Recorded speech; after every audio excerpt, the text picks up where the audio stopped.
Good. I know you wanted to take over, Tom. No, not at all. I was holding out. Thank you. Okay, so I'll call to order, and I guess the roll call is going to be with Josh, I hear. That's correct. Oh, okay. Director Daniels, I'm here. Vice President LaHue, Here? Director Jaffe, Here. Director Christensen, Here. President Lather.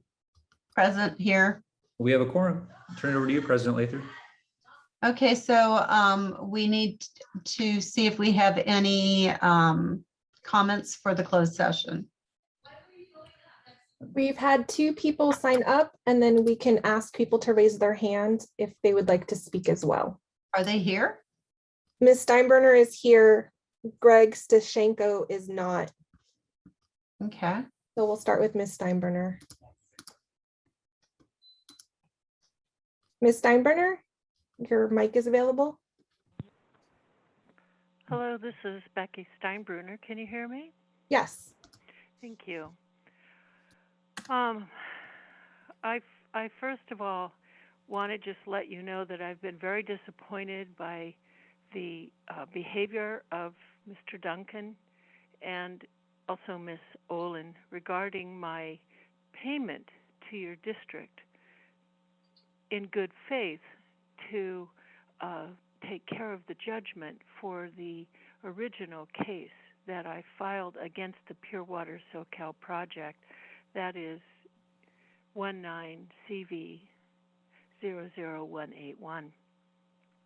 I have never agreed to anything, and yet there seems to be a push that I pay over half of my fixed income every month to the district for a year, and if I don't, there will be severe enforcement action.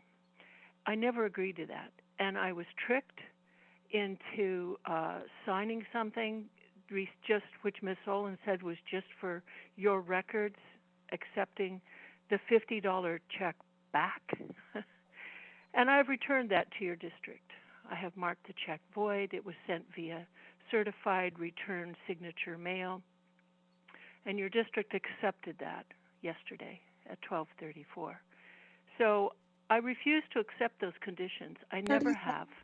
And I will make good faith payments, but it is impossible for me to meet the demands that your district has put forth, and I have never agreed to. You will force me into severe hardship, and I cannot do that, and I cannot do that to my family. And I don't think you want to impose that kind of hardship on anyone either. Thank you.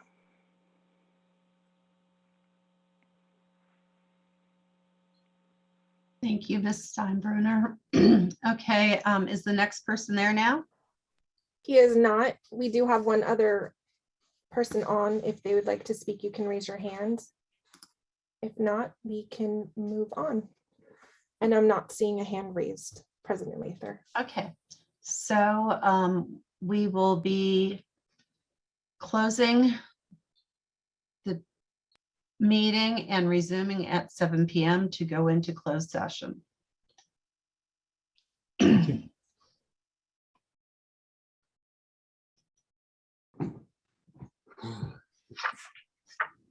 Okay, but 6:59, sorry. Okay, it's 7 o'clock. So do we have to do a roll call to get the show back on the road, or? No. We do not, President. Do we have anything to report out from closed session? No reportable action out of closed session. Thank you. Thank you. Okay, so we will move on to the public hearing. Unless I'm missing something. So the board is now considering agenda item 2.1, which is Country Club Well and 123 TCP removal treatment plant.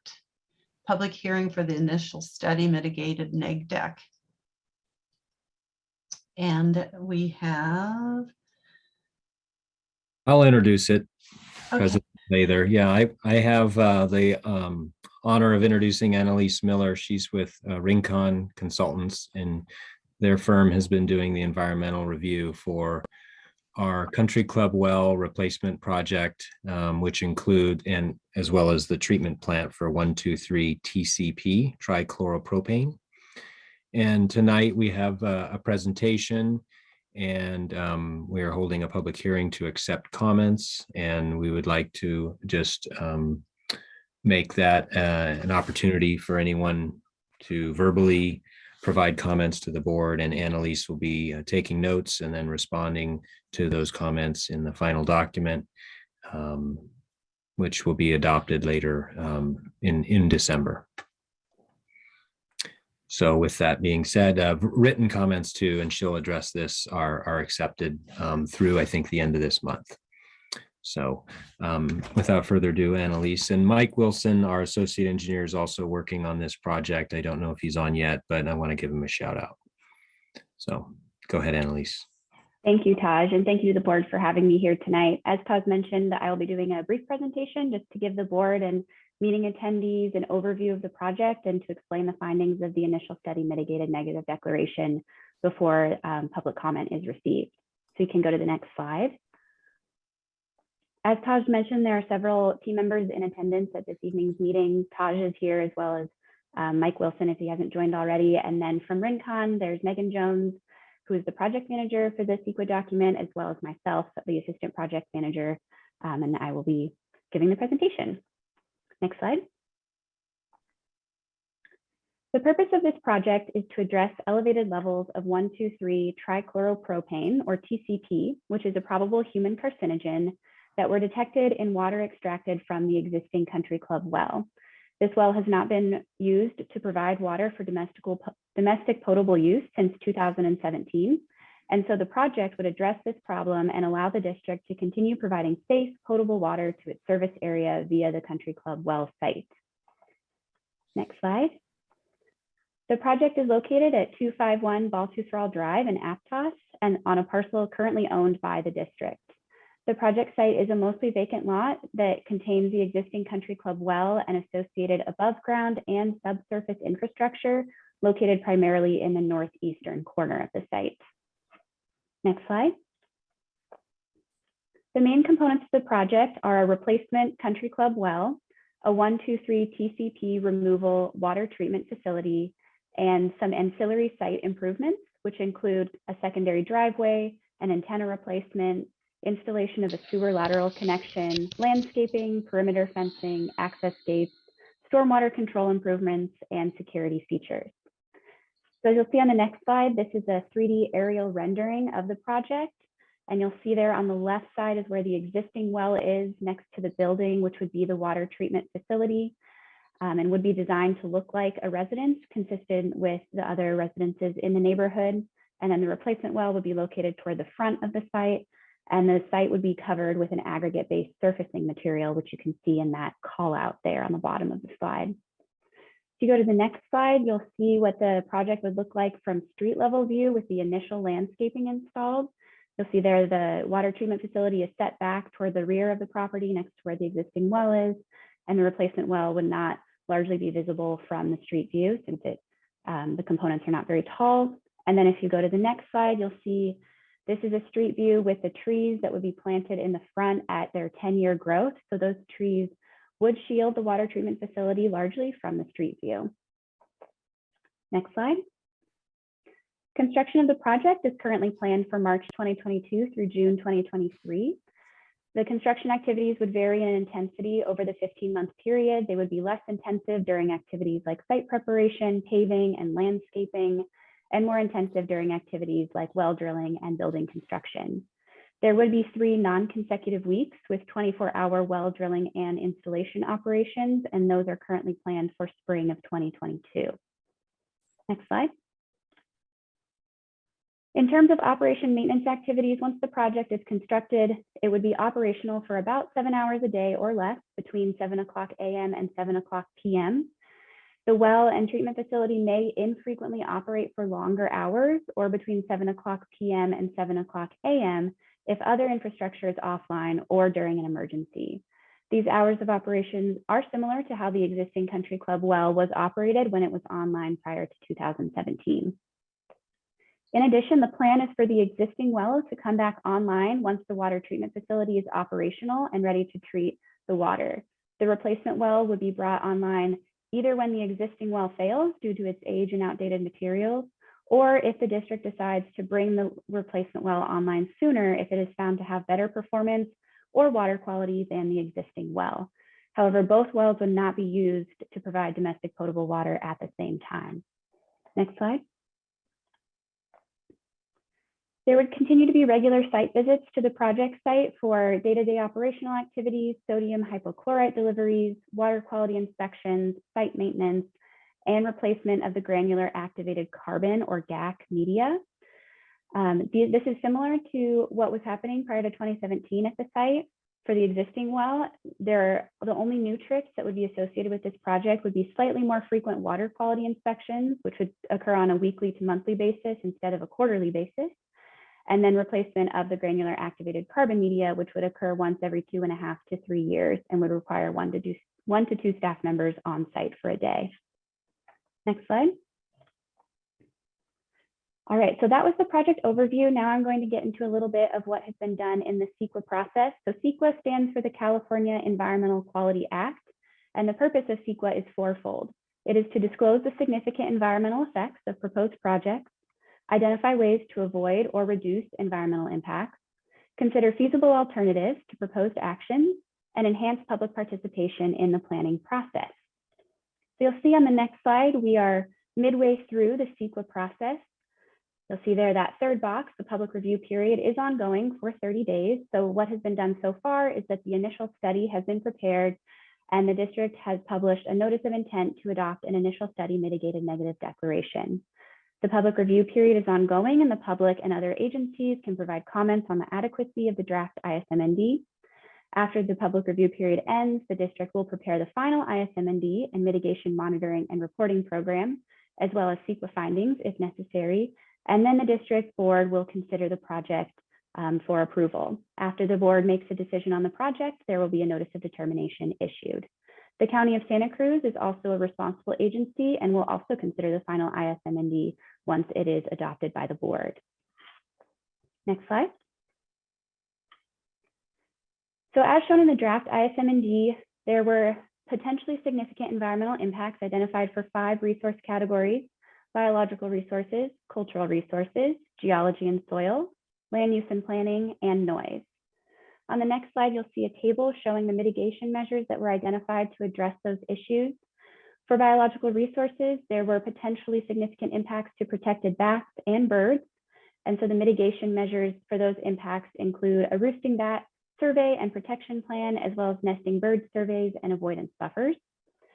For cultural resources, the mitigation identified to minimize impacts to archaeological resources are procedures for unanticipated discoveries of archaeological resources. For geology and soils, the potential impacts would occur to paleontological resources, and to mitigate those impacts, there are measures for a paleontological mitigation and monitoring plan, as well as procedures for fossil discovery, preparation, curation, and reporting. Lastly, impacts were identified in the land use and planning and noise categories, specifically related to construction noise. And to mitigate those impacts, there are measures identified for a construction noise reduction plan. These mitigation measures were all determined to reduce impacts to less than significant levels. I will also note that the district included one voluntary measure to address potential transportation safety conflicts between construction activities and school pickup and drop off at Rio Del Mar Elementary School, because parents and guardians often park along Baltusrol Drive and Baltusrol Way near the project site to walk students to and from school. This measure is not needed to address a CEQA impact, but was included voluntarily because the district is aware of this potential for safety conflicts. Next slide. So in terms of next steps for the CEQA process, public review of the ISMND is currently ongoing through Monday, November 29th at 5:00 p.m. Once the final ISMND is prepared, the board will consider project approval, which is currently slated for the December 21st meeting. And then should the board approve the project, the County of Santa Cruz Planning Commission would consider approval of the project's coastal development permit in early 2022. Next slide. So for those members of the public who are interested in reviewing the draft ISMND, or for the board yourselves, You can review the ISM&D on the Soquel Creek Water District website, as well as in person at the La Selva Beach Library and the Capitola Library. Next slide. Verbal comments on the ISM&D may be submitted at tonight's hearing. Each person will have 2 minutes to speak, and written comment letters are also encouraged, even if you provide a verbal comment letter tonight. Written comments may be submitted to Michael Wilson via mail or email at the address listed there. That address and email address are also available on the district's website on the page for the project CEQA document. Next slide. So lastly, I'll note that tonight is for the board to hear public comment, listen to input, and not respond. However, written comments will be accepted through Monday, November 29th at 5:00 p.m., and all verbal and written comments will be responded to as part of the final ISM&D. Another public board meeting will be held after this public input is gathered, and then the board will consider adoption of the final ISM&D. Thank you for having me, and I will turn it back to the board.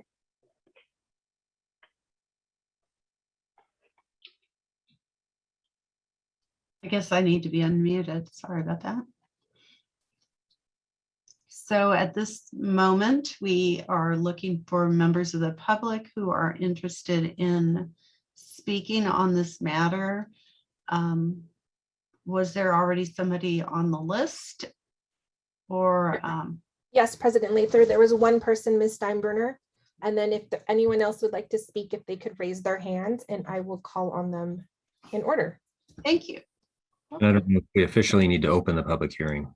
Oh, Oh.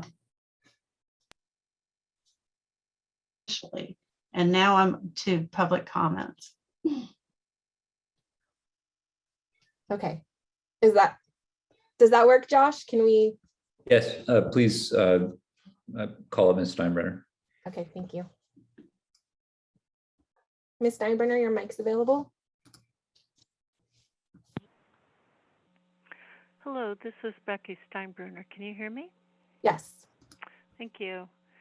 I have some questions about this project that will be right in the middle of a residential neighborhood on a busy school corridor. How will the sodium hypochlorite be transported to the site? How will it be transferred to the treatment plant itself? And what would be the contingency plan for a chemical accident? The neighbors adjacent really need to be involved in that, need to be aware of that, and the school is nearby, and the district needs to notify that school in writing 30 days before you approve the final version of this project. I see that there will be significant trees removed, but there is no, that I could find anyway, no site plan of that, and forgive me if I've overlooked it, but I do not see where the trees would be, how old they are, how it says in the analysis that the current screening of the site from Baltrazal would be eliminated. I am very sad to hear that significant trees would be cut down, and you're saying that it will begin in March, once again, as what happened with the Twin Lakes Church. That's the torpor time for the solitary roosting bats. If they are disturbed, they will die.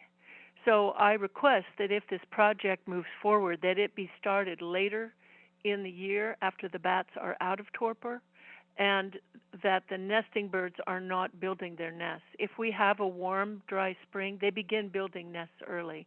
The migratory birds will be back Thank you, in Ms. March. Steinbrenner. Your time is up.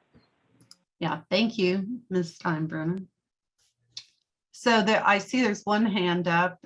Yes, Phil Allen, your mic is now available. Hi, I'm here with my wife, Kate. So Kate's gonna say a few things here, and I might chime in.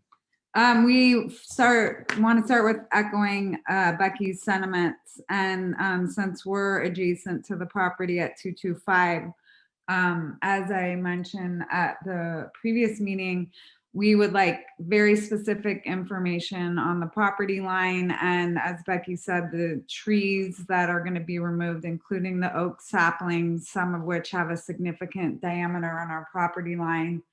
I want more information on that. And also the exact plants. I like that you mentioned native plants, but I want, we're really interested in them being a thick hedge, please.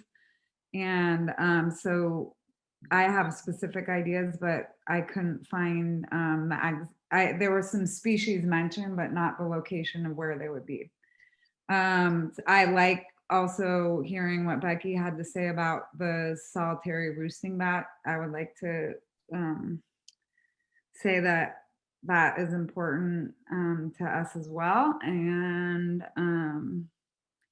as far as the construction process with the fence, we have specific needs with having pets, and so that some more information on that as being right next door. Yeah, and Anything I would else? also like to reiterate the issue that Becky raised about the transfer of potentially harmful chemicals. That wasn't really something that I had thought a lot about. And I actually think it is a really important issue. And I would like to understand a bit more about how much chemicals will be coming through and some of the risks and plans to mitigate around that. The other thing is, do we really need a door that is a U, or could it be one big door? And hence you could cover more of the territory with plants. Thank you, Mr. Allen. Your time is now up. Okay. Okay, are there any other comments?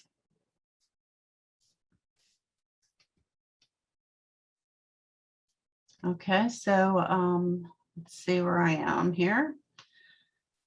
So I closed the public hearing. Oh, think we we have to closed have it a by motion. motion. Make a motion. Okay. I'll make the motion to close the public I hearing. second. Okay, then we have a roll call. Director Daniels, Yes. Vice President LaHue, Yes. Director Jaffe, Yes. Director Christensen, You're muted. Carla, you're muted. More money lost. Yes. President Lather. Yes. Thank you. Okay, so now we can ensue discussion. Do we have, let me see, I've been doing this in this order for a while. So Director Daniels, do you have anything to say or request? It was good getting feedback. Vice President LaHue? No, I think tonight was just for us to listen and take comment. Right. Director Jaffe?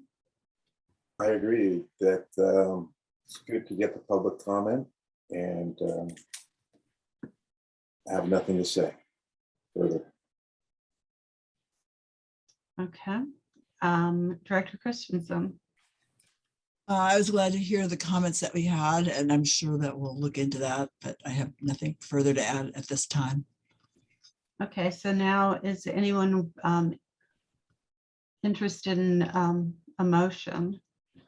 I think we already did the motion to close the public hearing. Yeah, but we have to, I have another motion on my list. Close the public hearing. I'll move to And close take the no public action. hearing. Okay. I thought we We already did. did that. Okay. You guys gave me this list. I'm just following it. Don't President argue Lather, with yeah. me. Look at the. Okay, so the board will move on to the next agenda item. I follow instructions, you know. I may be wrong following them, but I follow them. I apologize. Okay, now we're at the point where we can remove items from the consent agenda. Are there any board members that have consent agenda items that need to be removed? I have none. I'd like to discuss 4.9, so pull that. That's just the calendar. Right, right. Director And Jaffe? I was not at the October 5th meeting. So any motion that includes that meeting, I would not be able to vote for. So perhaps we can do that separately. Director Jaffe, we can certainly do it that way. Alternatively, we can just note your abstention on that item only and allow you to vote on the balance consent calendar, but it's your choice. Yeah, let's do it the easy way. Note my abstention Okay, when the vote comes. I'm feeling a little spacey. Did I miss one of those meetings? If so, I don't believe so. I believe No, you're listed in both. okay, good. Director Christensen, do you want to remove any items? No, I don't have any that I need to discuss. I had a couple of just an observation on the finance status report 4.5. I think I'm just gonna let pass. It's okay. Okay, so with those items removed, do we have a motion for approval of the consent items not removed? President Lather, we have one public comment on this item. Oh, sorry about that. I missed that. Okay. All right. Okay, we have a public comment. Yes, Ms. Steinbrenner. Ms. Steinbrenner, your mic is available.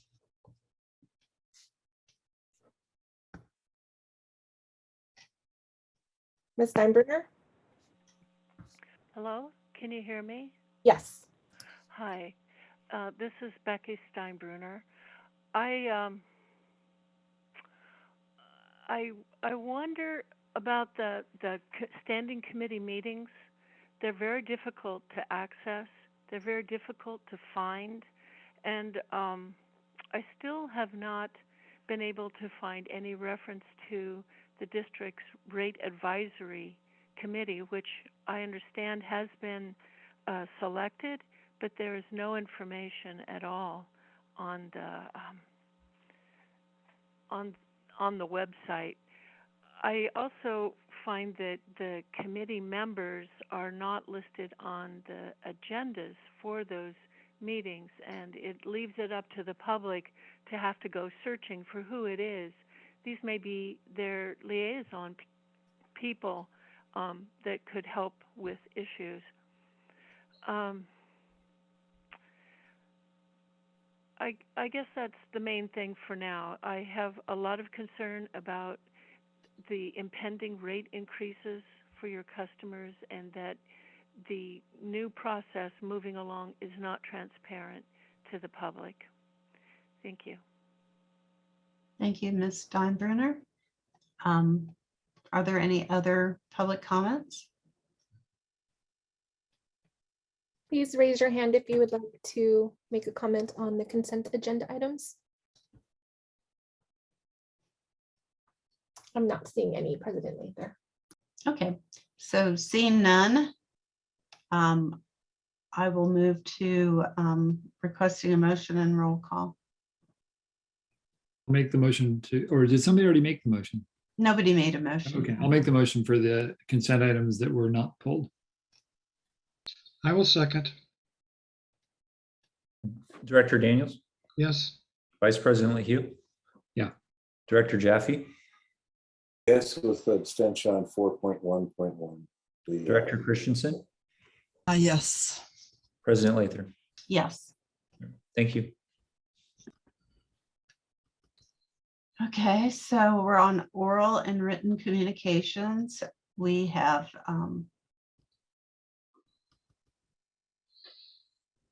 one public member that signed up early.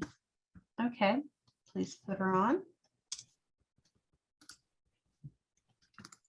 Ms. Steinbrenner, your mic is available.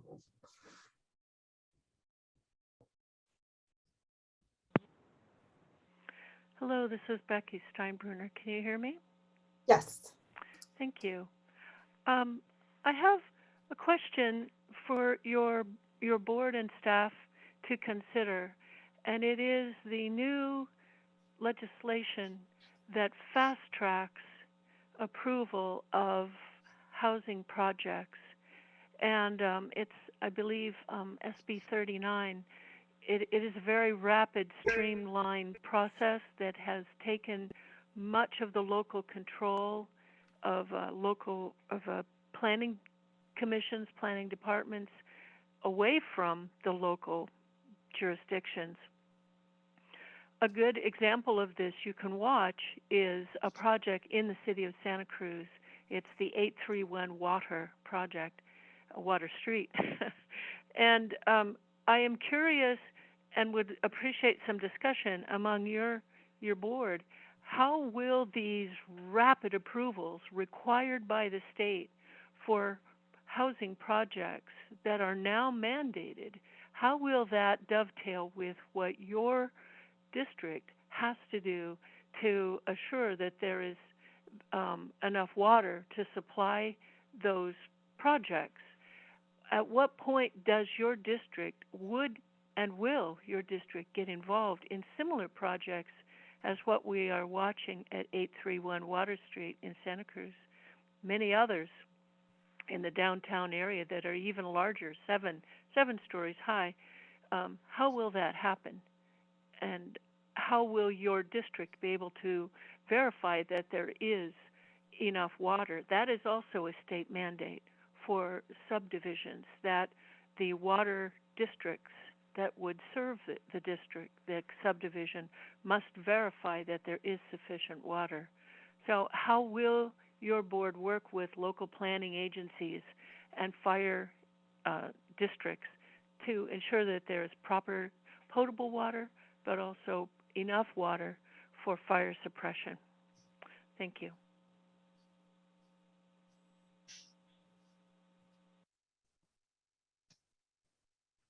Thank you. Are there any other hands or anybody that hadn't done this ahead of time still interested in speaking? Doesn't look like it. Okay, so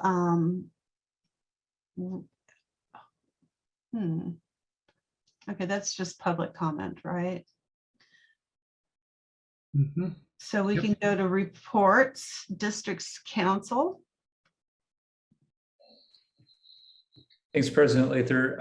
I wanted to provide an update on some of the recent legislation that has been, adopted, starting with the most recent noteworthy legislation, which was the federal infrastructure bill, which was passed, I think, signed into law this week.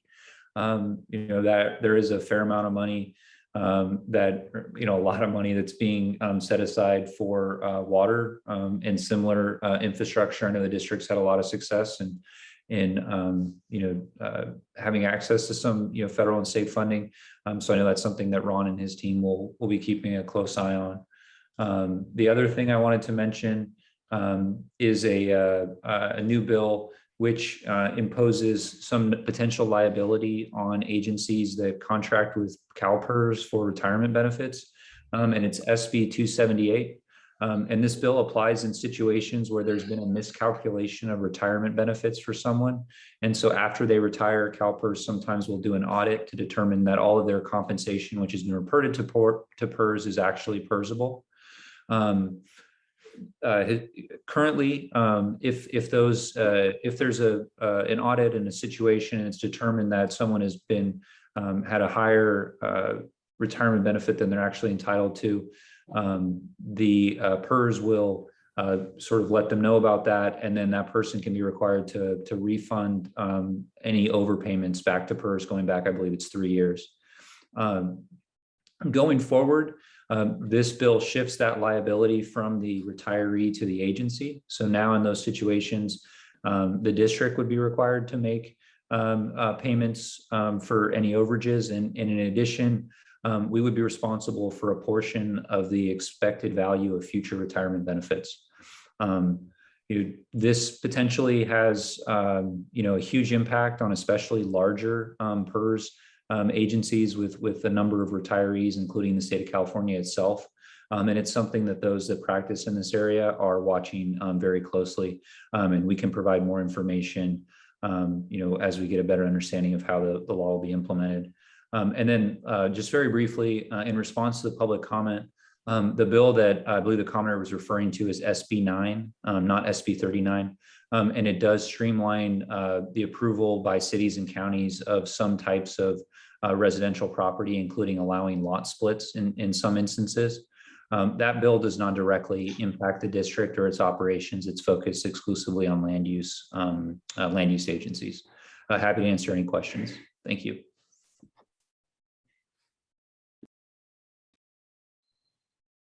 Are there any, did we do with public questions on district council reports? No, I don't believe anyone signed up for public comment, but we can check to see if anyone would like to raise their hand. Okay, I don't see anybody. Okay, so we'll move to the next item, which is agenda item 7.2, consider variance hearing, requests for service without frontage on a water main. Yeah, good evening, members of the board. Josh again. Yes, just two this evening. Our board, you have considered these types of requests before. In some instances, we require a main to be extended to a property. Our policy requires that development be or customers and services parcels front a water main. In this instance, it's a very suitable request for a variance. It's at the end of a road, and there's really no reason to extend the main. We can serve this property that was currently fed by a well through a little bit longer service line. Nothing out of the ordinary in this instance, so my recommendation is to approve the variance. I do believe they were in attendance. And maybe I do see, yes, I do believe they are in the online if they wanted to say anything up to this. Taj, they signed up to speak. Michelle did. Good. Okay, great. All right. Okay, so then we will go to public comment. Michelle, your mic is available.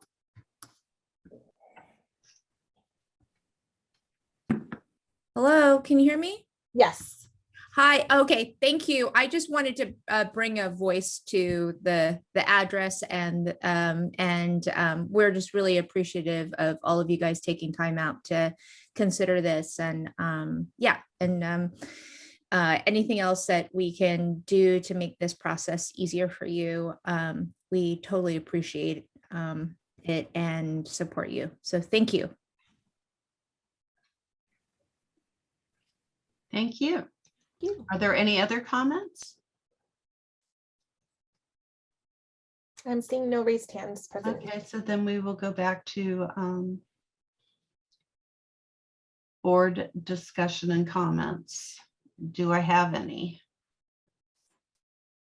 Rather than making you guys put you on the spot to say something. I have a quick question. When I first read it, it didn't seem like that much longer of a pipe to get to the property, but I was just in view of that water break that happened a month ago, I guess, or a couple weeks ago. I was kind of concerned whether you thought that any other precautions should be taken to make sure that pipe stays stable to the customer's house. Is it necessary to stabilize it more seriously? Good question. This would be a polyethylene tubing, and it's one length usually of 60 feet. We can get a one piece, so there won't be any reason for it to rupture. If it does rupture, it's not likely to cause the erosion that you saw back on the 12-inch water main. This likely will be either a 1-inch or 2-inch service, depending Okay. on the situation.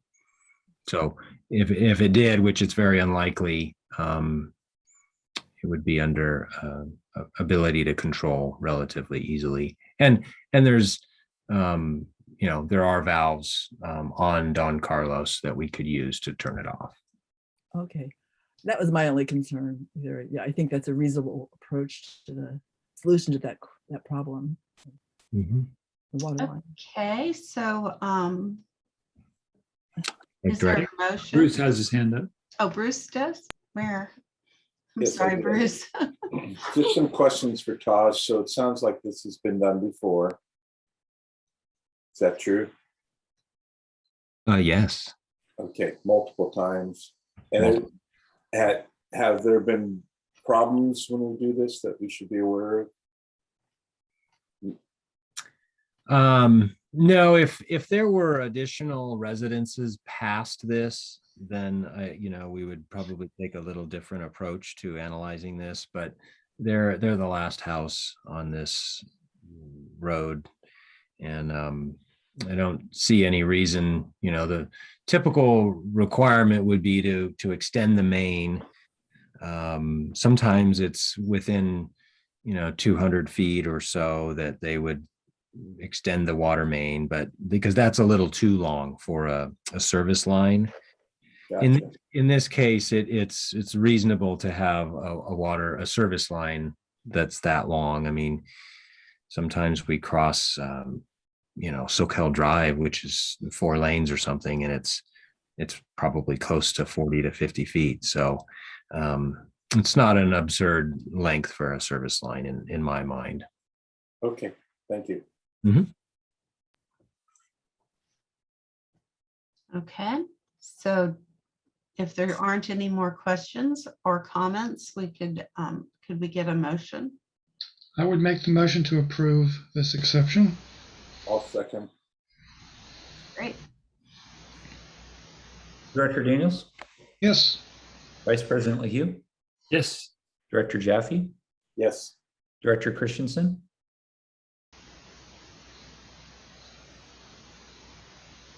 Carla, you're muted.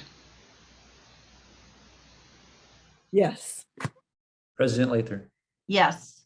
All right, thank you. Okay, so we will move to the next item, which is review and consider compensation for district directors according to ordinance number 20-01. Good evening, President Lather and directors. Okay. On an annual basis, we bring forward the board compensation for consideration if there's interest in making any kind of adjustment to the compensation for board members. As part of the memo, I've included the historical background for board compensation adjustments that have been made, as well as the regulations that are set forth under California Water Code on board compensation increases. And I'm happy to answer any questions if you have any. I also included as part of the attachments information on board offered benefits. And last year, the board did make an adjustment to its salary. It was the first time, I believe, in 8 years or so that the board made an adjustment to their salary. So if there are any considerations for making adjustment, then it's open for discussion for the board. Okay, do we have public comments for this item? The public member that signed up ahead of time is no longer online. We do have one public member listening in. If they would like to speak, you can raise your hand.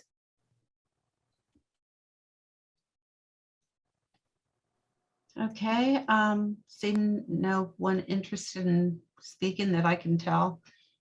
I didn't see the board member's hand up before, so so let's request comments and questions from the directors.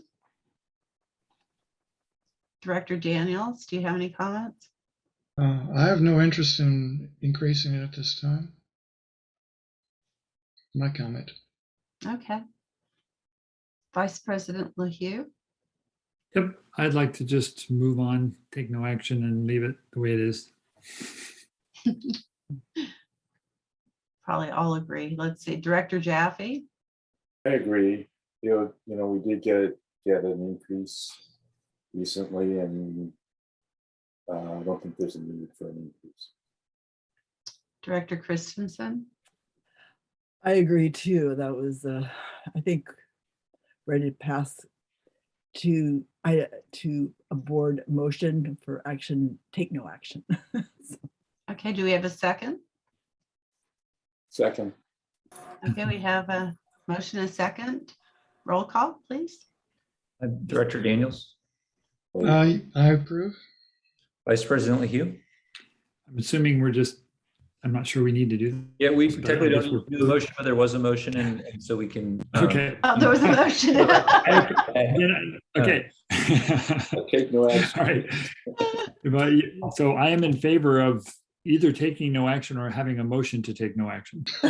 Director Jaffe, Yes, no action. Director Christensen. Yes, on number 4. All right, and President Lather. I agree, yes. Thank you. Okay, so we had a couple of consent agenda items, I think 2 pulled, or was it just 1? Just one. Okay, It was 4.9, President Lather. okay, and I think it was Tom that pulled it? Yep. Yeah, so there's 3 different things on there. And it's on page 86 if you're looking. So the second and third one I was, fine with, and I just have a personal reason for wanting to leave it on the 7th. Family, get together. So it's nothing serious. It's just if it didn't make a huge difference, I'd rather just leave it on the 7th and 21st rather than changing it. But I'd like to hear from whoever else, whatever other considerations people have for that. I think it was because it takes a lot of work to get the board packet together, and a lot of the staff are going to be at the conference the week before.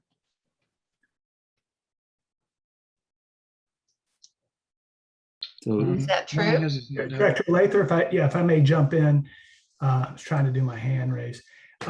Initially, that was part of the thinking. The thinking also was because if you canceled January, it would be nice to move the December meeting closer to the next January meeting. That was really the emphasis behind it. And then we realized we needed a second December meeting to continue the 30-day renewal. So right now, it's all good with staff and the auditors, because we will have the auditors probably on the second meeting. We are open about accommodating if you want to take the first meeting to be the regular meeting and not the 14th. Staff is is fine with that. Well, there's a possibility that I might be traveling on the 14th for work. So it would be more convenient for me as well to keep the 7th. And we'll work whatever, if we're down at Aqua, whatever we need to make happen. That's fine on staff side of the equation. Okay. anybody else? Anybody else have any opinion one way or the other about this?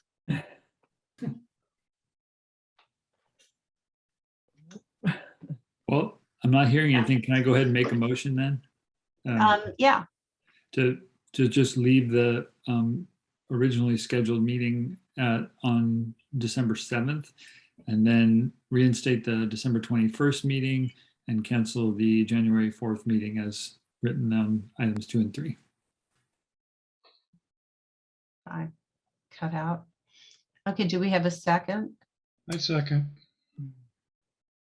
Roll call. Director Daniels, Yes. Vice President LaHue, Yes. Director Jaffe, Yes. Director Christensen, Yes. President Lather. Yes. All right, thank you. Cool. Thanks, guys. Sure, anytime. Okay, was I supposed to ask for public comment? I guess it's too late. So the last item. is- Actually, you did ask for public comment on the consent agenda in general. And so there Okay, was an opportunity for anyone to comment on anything on the consent agenda. thank you. Thank you. Okay, so at this point, we have adjournment. So I adjourn the meeting. Thank you all. you.